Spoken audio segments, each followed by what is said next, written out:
Cheers, everybody. So let's do this again. We take a position from a real game. Sadly, I couldn't find out who played this game, but it's sure looks like a normal position. White seems to be in a bit of trouble because it's 2 pawns down. Black has probably played the queen from somewhere to f7 last move, trying to enforce a queen exchange and go for the endgame victory. But white has other plans. There's only one move that brings this around and make this a victory for white, and it's now your turn to try to find that. So pause the video here and see if you can find out how white has to play to win from here. Go ahead.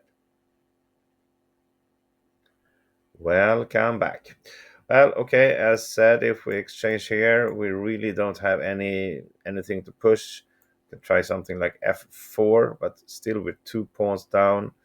The king can probably just come up and protect here, even go to f5. Black is a lot better here, so this is just not an option for us to exchange queens. And if we just move back, it becomes really even harder. Black can play the queen to f5. It's in perfect position there, still trying to force a queen exchange and also putting some pressure here on c2. This is not at all good for white.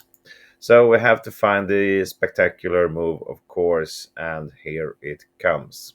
The correct move here, the only move that wins this for white, is rook to f4. A fantastic rook sacrifice. It can be taken both by the pawn or by the queen, like this. But the queen is pinned, so we cannot take our queen.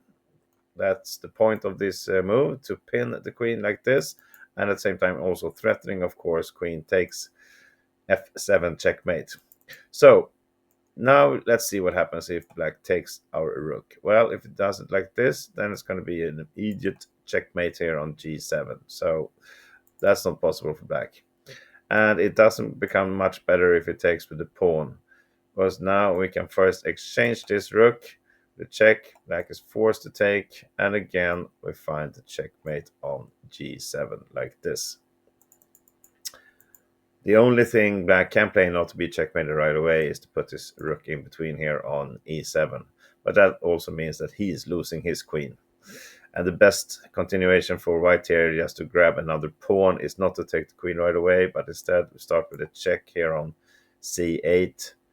The rook is forced back, and now we can grab the queen and also get another pawn up. So now, of course, with the queen versus a rook, and only one pawn for black in compensation for that, it's just not possible to play on. He should resign here. This is an easy victory for white, and he made it happen because we find a beautiful starting move with rook to f4. All right, thanks for this little video. Let's see what we have in store for you tomorrow. See you then. Bye bye.